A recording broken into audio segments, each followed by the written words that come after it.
Pwede bang mangyari na ang inaakalang lumalabag sa batas ay siya palang tunay na tumutupad dito?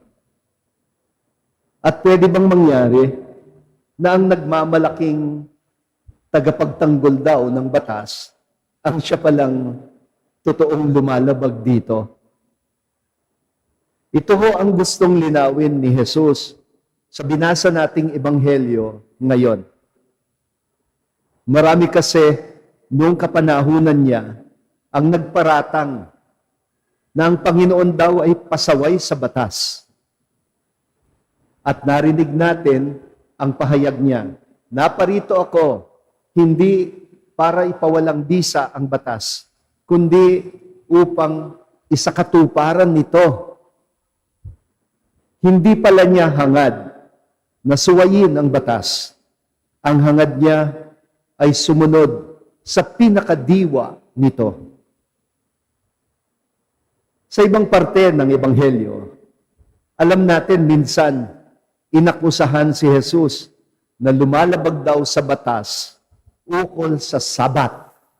Ang Sabat ay batas ni Moises ukol sa araw ng pahinga sa ikapitong araw ng linggo. Bakit? Kasi nagpagaling daw siya ng may sakit sa araw ng Sabat. Para kasi ho, sa mga Pariseo, bawal lang magtrabaho sa araw ng Sabat. Para sa kanila, ang pagpapagaling ng may sakit ay trabaho. Kaya lumalabag sila. Para na rin sinabi pati mga doktor at nurse sa ospital, pag nagtrabaho ng araw ng pahinga, lumalabag. Isipin ninyo, nakita nilang gumaling yung tao. Isang taong guminhawa sa pakiramdam niya dahil sa malasakit ni Jesus. Pero, ang nakita nila ay hindi yung dapat ikatuwa. Ang nakita nila ay paglabag, violation. Para ba silang tumingin sa donut, pero ang nakita, hindi yung tinapay, kundi yung butas. May narinig na ba kayong nagsabing, ang donut ay butas? Oo, butas na tinapay. Pero sana makita mo yung tinapay, hindi yung butas. Sa Book of Deuteronomy, chapter 5, naroroon ang listahan ng 10 Commandments. At doon malinaw kung bakit pinag-utusan ng Panginoon ang bayang Israel na magpahinga sa ikapitong araw ng linggo. Pinakadiin-diin doon na ang karapatan na magpahinga ay para sa lahat. Hindi lang para sa mga may kaya. Hindi lang para sa mga mayayaman, hindi lang para sa mga amo, kundi para din sa mga alipin, para sa mga manggagawa, at para sa mga dayuhan, pati na rin sa mga hayop na ginagamit sa pag-aararo ng lupa. Ibig sabihin, ang diwa ng batas tungkol sa Sabat ay habag. Malasakit sa kapwa, lalo na sa mga isang kahig, isang tuka. Katulad ng mga kapatid natin, araw ng linggo, nagtatrabaho sila. Kasi hindi sila kakain, kundi sila kakayod. Kaya wala tayong karapatan na husgahan sila. Alam niyo po ang konsepto ng Sabat, yun ang naging simula ng leave with pay. Babayaran hindi lang ang araw ng trabaho, kundi pati araw ng pahinga. Matapos ang 6 na araw ng pagtatrabaho. Kung ang mga hayop nga kailangan magpahinga, tao pa kaya? Ito'y simpleng pagkilala sa dangal ng tao. At ito ang diwa ng batas. Ang mabigyan ng ginhawa ang mga nabibigatan. Kaya ang ginawang pagpapagaling ni Jesus sa Sabat, hindi ito paglabag, kundi pagtupad sa batas. Sa kabilang dako, tignan naman natin ang mga Pariseyong napaka-istrikto sa batas. Pinagtatanggol daw nilang batas. At imbes na ikatuwa nila ang ginhawang idinudulot ni Jesus sa mga nabibigatan sa buhay na kanyang napapagaling, aba, masama ang loob nila. At dahil sa galit, nagplano pa daw sila na ipapatay si Jesus. Minsan ho, ganyan talaga. Kapag ang batas ay ginagamit, hindi para protektahan ang kapwa, kundi para durugin siya. Hindi ba tayo nagtataka kung bakit sa kabila ng malilinaw na batas, parang napakahirap para sa mga dukha sa ating bayan ang magkamit ng katarungan? Hindi ba tayo nagtataka kung bakit 4 na dekada nang nakasulat sa ating konstitusyon ang pagbawal sa mga political dynasties? Hanggang ngayon, hindi pa rin ito may sa batas. Obvious ba kung bakit? Dahil karamihan sa mga mambabatas ay galing mismo sa mga political dynasties, di ba? At hindi ba napakadalas mangyari ng batas ay nagagamit bilang panakot sa mga lumalaban para patahimikin ang mahihina, para protektahan ang makapangyarihan. Kung minsan nga, tayo na yung tama, katulad sa West Philippine Sea, pumanig sa atin ang international law. Pero hindi natin maipatupad ang karapatan natin sa sarili nating bakuran, sa sarili nating exclusive economic zone. Dahil mas makapangyarihan ang China. Sino ba naman tayo para makigiyera sa China? Kuto lang tayo, langgam lang tayo. Pero hindi dahil maliit tayo, ay pwede na lang tapak-tapakan ng mga higante. Yun ang usapin na nangyayari doon sa West Philippine Sea. Kaya sa ating ebanghelyo, hindi kontento si Jesus sa paimbabaw lang na pagtupad.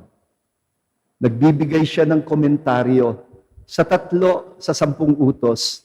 Huwag papatay, huwag makikiapid, huwag sasaksi sa hindi totoo.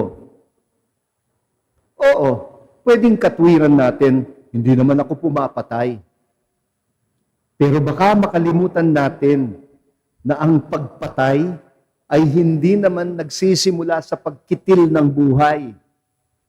Nagsisimula na yan kapag tayo'y nagtanim ng galit at sama ng loob, na kapag hinayaan nating magnaknak sa kalooban, ay parang nana, may impeksyon ang kaluluwa, pwedeng humantong sa karahasan.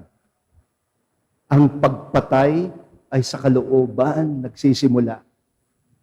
Ganyan din yung kautusan, huwag kang makikiapid sa hindi mo asawa. Ang pakikiapid ay hindi naman sa kama nagsisimula. Nagsisimula yan sa pagnanasa. Katulad ng nangyari kay King David, nung makita niya yung magandang asawa ng sundalo niyang si Urias,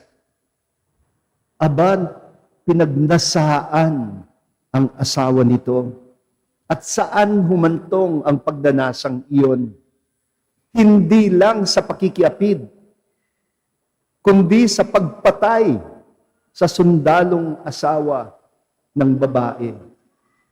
Dahil sa pagnanasang angkinin ang asawa ng sundalo. Ganyan din daw sa kautusang, huwag kang sasaksi sa hindi totoo. Hindi mo kailangan sumumpa-sumpa. Alam ito ng maraming mga abogado na sa paggamit ng salita, ang kasinungalingan ay pwedeng bihisan ng katotohanan at magmumukhang totoo. Hindi ba ganyan ngayon sa social media? Ang daming AI-generated na mga video na sinabi ko no, ni ganon at ni ganito. Pero hindi totoo. Pag pinakinggan mo, makukumbinsi ka para namang totoo. Ang tinuturo ni Jesus ay hindi lang pagsunod sa nakasulat na batas, kundi ang pagsasapuso ng pinakadiwa nito. Hindi lang aniya listahan ng bawal at dapat ang 10 utos. Ang pinakabuod nito ay kasunduan, relasyon. Hindi naman kayo nagsimba dahil required lang kayo o dahil batas ng simbahan. Kung yun pa rin ang dahilan, mas mabuti pang wag nang magsimba. Kaya kayo naririto dahil may relasyon kayo sa Diyos. Dahil hinahanap ninyo ang ikagaganap ng buhay na ito'y nakaangkla sa kasunduan.